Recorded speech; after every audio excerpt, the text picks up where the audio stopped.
कलाम पेश कर रहे हैं क्योंकि एक वली औलाद आस्ताने दे महफिल है और उस निस्बत दे हवाले नाल कलाम पेश कर रहे हैं।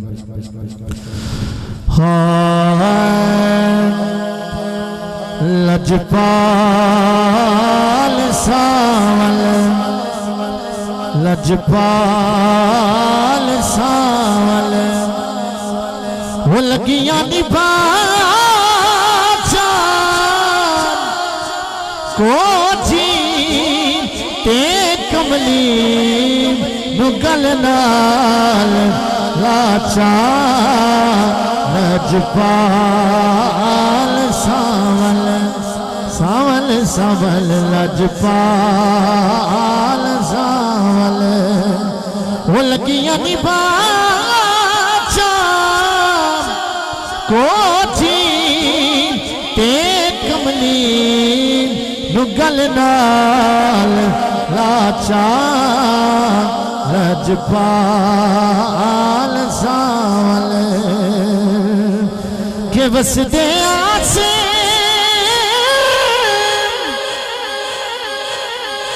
कदी विसदे नासे उथे डोल तो आसे पासे सुन दे आसे सब मिठड़ियां गाली उसा को यार सुने दा खासे एक पल दूर न रहंदे आसे सच निकड़न याद ना हासे सही गुलाम फरीद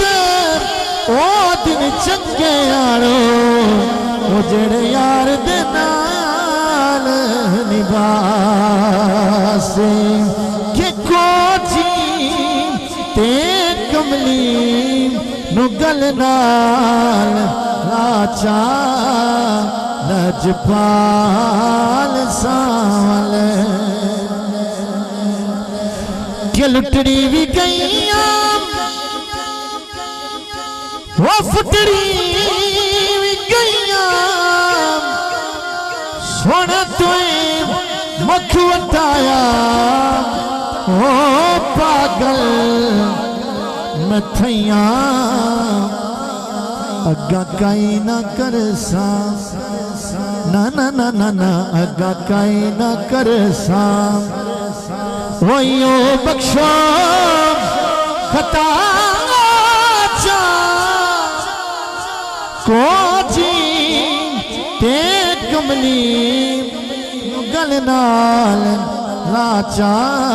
लजपाल सावल। और आखिर दो इशार निस्बत दे वाले मियां मोहम्मद बंदे खत्म भी होना बंदे उठीजे जाते हैं मज़ौक होवे नमाज नात हर शे बंदे उठीजे जाते हैं। सुभान अल्लाह माशाल्लाह। अब मार नसीब ये कि मैंने वाक़या वैसे मैंने भी पता है ख़त्म है ख़त्म दे दुआ रड़ांगे सारी तो एक कुरान पाक है अल्लाह फरमाया हल जज़ाउल इहसान इल्लल इहसान, इहसान दा बदला इहसान नाल दियो। मार अली शेर मैनू